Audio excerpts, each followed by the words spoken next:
அனைவருக்கும் வணக்கம். இன்றைக்கி ஒரு சுவாரஸ்யமான சம்பவத்தை பற்றி தான் பார்க்க போகிறோம். ஒருத்தவங்க வளர்த்த நாய் காணாமல் போயிடுச்சுன்னு சொல்லிட்டு எங்களுக்கு தகவல் சொன்னாங்க. நாங்கள் உடனே அந்த டைமில் கிடைச்ச ஒரு நாயோட படத்தை போட்டு இதுவான்னு கேட்டோம். அது இல்லைன்னு சொன்னாங்க. அடுத்த நாள் வேறு ஒருத்தவர் முத்தியால்பேட்டை பகுதியை சேர்ந்த சத்தியமூர்த்தி என்ற நல்ல உள்ளம் நாய்களுக்கு உணவிடுபவர். அவர் அந்த ஒரு நாயை பார்த்து, சார் இதுமாரி ஒரு நாய் வளர்த்து யாரோ விட்டுட்டாங்க போல், இந்த நாய் இங்கே பாவமாக இருக்குது, பயந்துக்கிட்டு இருக்குது அப்படின்னு எனக்கு தகவல் சொன்னார். உடனே அந்த நாயோட படத்தை நான் உங்களுக்கு அனுப்பினேன். அவங்க ஆமாம் எங்கள் நாய் தான் சொல்லிட்டு அடுத்த 10 நிமிஷம் அவங்க 3 பேரையும் ஒன்றிணைச்சு அந்த இடத்துல உரிமையாளரை வர வச்ச அவங்கள பார்த்தோன்னே அந்த நாய் கொடுக்குற ரியாக்ஷன் பாருங்களேன்.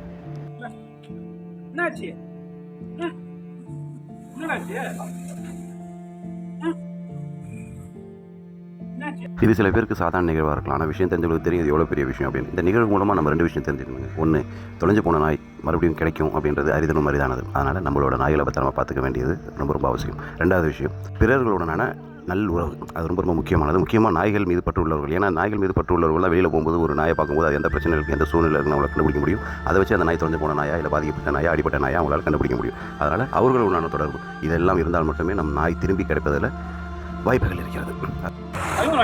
ஷாம் வந்துட்டாங்க பார், அப்பா வந்துட்டாங்க பார். ஷாம் இங்கே பார், அவர்கிட்ட அந்த நாயை ஒப்படைச்சாச்சு. எனக்கு ரொம்ப சந்தோஷம், அவங்களுக்கும் ரொம்ப சந்தோஷம். அந்த பப்பிக்கு அவங்க அப்பா அம்மா கஷ்டாங்க.